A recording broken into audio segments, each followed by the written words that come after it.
नमस्कार दोस्तों, कैसे हैं आप सब लोग। आशा करता हूँ अच्छे होंगे और स्वस्थ होंगे। दोस्तों, जिनके हृदय में छल कपट, अहंकार, मोह माया नहीं होती, उनके हृदय में ईश्वर का निवास होता है। दोस्तों, भगवान का आशीर्वाद ऐसे ही नहीं मिलता। जिस प्रकार से व्यक्ति ने सॉफ्टवेयर बनाया है और सभी चीज़ें उस सॉफ्टवेयर के मुताबिक ऑटोमेटिक होती है, उसी प्रकार से ईश्वर के द्वारा भी सॉफ्टवेयर बनाया गया है।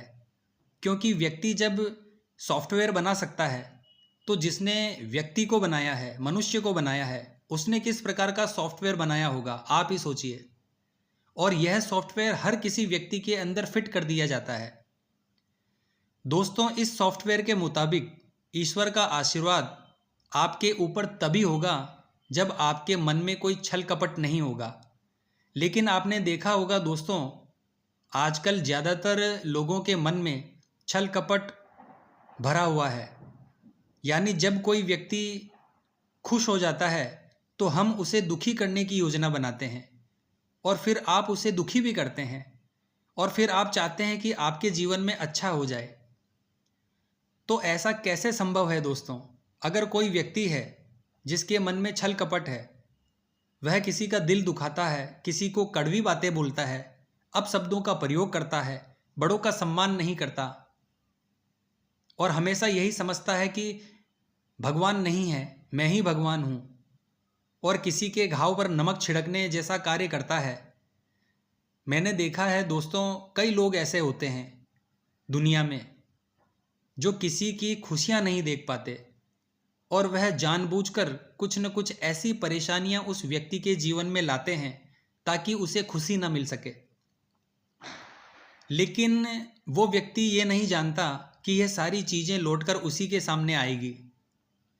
क्योंकि समय बदलते देर नहीं लगती दोस्तों। अगर आप अपने जीवन के 5 साल 10 साल बाद देखेंगे तो आपको वही चीज़ें आपको अपने जीवन में देखने को मिलेगी जैसा आपने किसी व्यक्ति के साथ किया था। यह सच है दोस्तों, यकीन मानिए। इसीलिए हमें अपने मन को शुद्ध रखना होगा।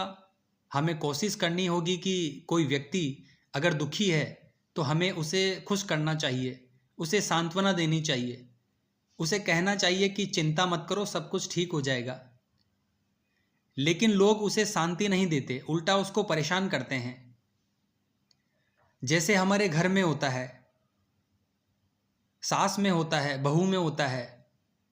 बहू चाहती ही नहीं कि मेरी सास खुश रहे और कभी कभी सास नहीं चाहती कि बहू खुश रहे।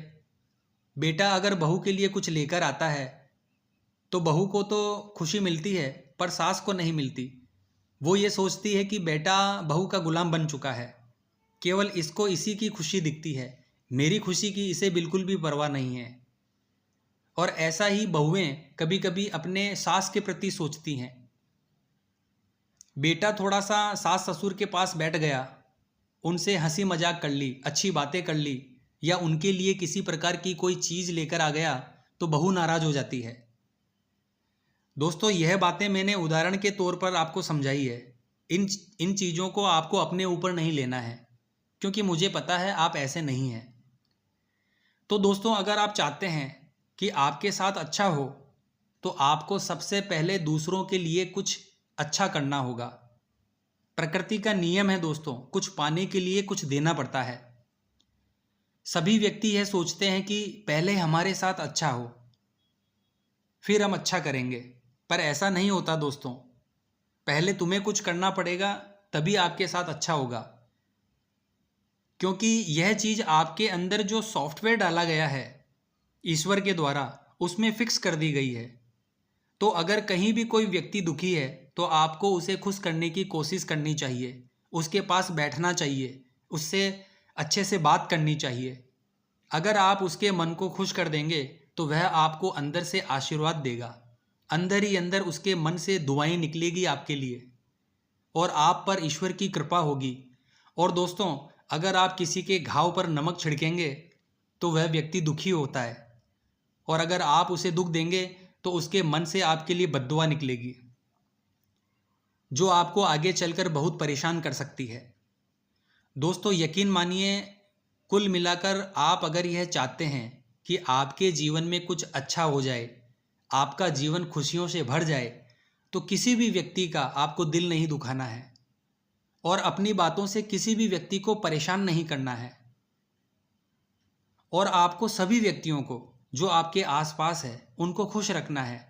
जैसे आपके मित्र हैं, रिश्तेदार हैं, माता पिता हैं, भाई बहन हैं, पति पत्नी हैं, सास ससुर है, जो भी संबंध आपके इस दुनिया में बने हैं, या अन्य कोई भी व्यक्ति जो दुखी हो, या अन्य कोई भी जीव जंतु जो दुखी हो, उसकी मदद आपको करनी है यथाशक्ति।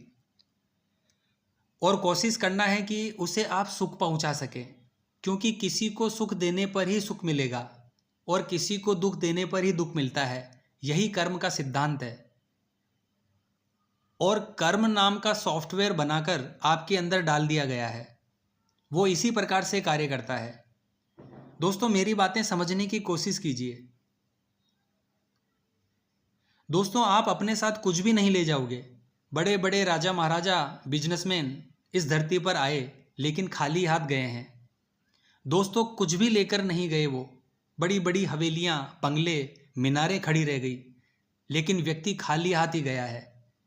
तो दोस्तों जितना आप दोगे उसका दुगना आपको मिलता है, और जितना आप किसी से छीनोगे उसका दुगना आपसे इस दुनिया के द्वारा छीना जाता है।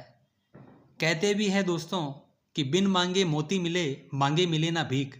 यानी मोती तब मिलते हैं जब देने की क्षमता होती है। किसी भी व्यक्ति के बारे में हमें गलत नहीं सोचना है। किसी के जीवन में परेशानी मत पैदा करो। अगर किसी की बद्दुआ और हाय आपको बिल्कुल नहीं लेनी है।